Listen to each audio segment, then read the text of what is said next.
Yeghishe Charents was an Armenian poet, writer, and public activist. He is recognized as the main poet of the 20th century in Armenia.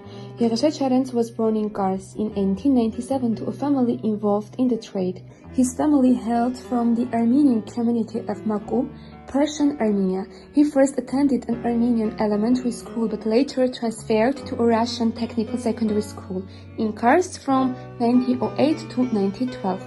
He spent much of his time in reading. In 1915, amid the upheavals of the First World War and the Armenian genocide in the Ottoman Empire, he volunteered to fight in detachment on the Caucasian front.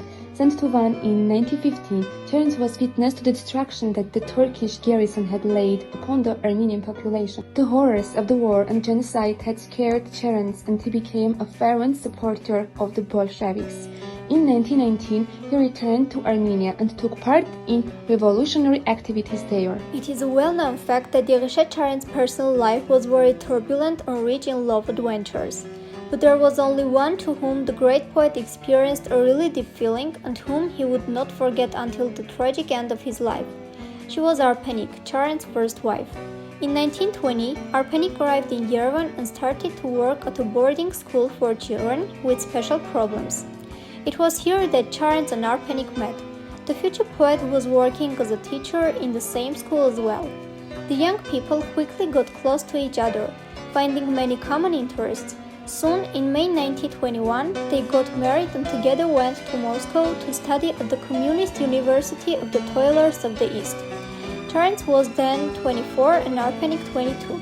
Charents' love for Arpenik was strong. Later he would call her wife, comrade and heroic friend. She has always been psychologically supporting Charents. Most importantly, Arpenik always understood the poet, accepted him as he was. On January 1, 1927, Arpenik passed away. In 1930, Charents' book Epic Dawn was published in Yerevan, which he dedicated to Arpenik. I dedicate my book to the memory of my wife, comrade and heroic friend Arpenik Charents.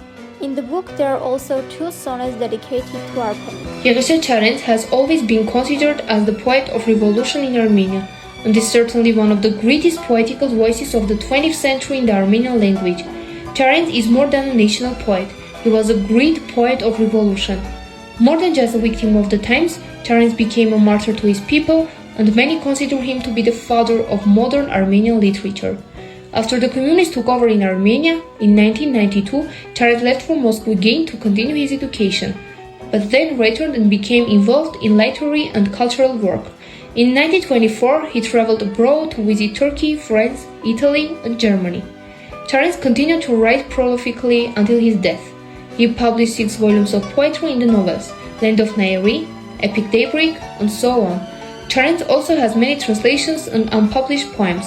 His last collection of poems, The Book of the Way, was printed in 1933, but its distribution was delayed by the Soviet government until 1934, when it was reissued with some revisions.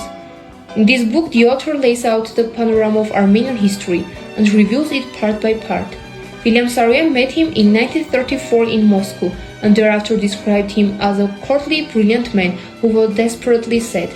Charents also translated many works into Armenian, including the International. In July 1936, when Soviet Armenian leader Abbasi Khanjan was killed by Lavrenti Beria, Charents wrote a series of 7 sonnets.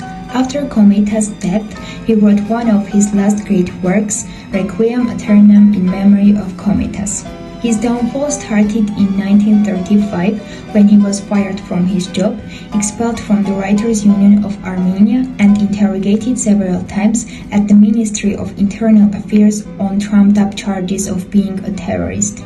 The assassination of Abbasi Khanjan, first secretary of the Armenian Communist Party and his friend and protector, on July 9, 1936, covered up by Joseph Stalin's henchman Lavrenti Beria, first secretary of the party in Transcaucasia, as a suicide, unleashed the political persecution against Armenian intellectuals. Many writers and intellectuals were arrested on July and August 1936, and they would be shot, exiled to Siberia, or sentenced to years in a wave of terror that continued until 1938-1939. Charents was subjected to house arrest in September 1936.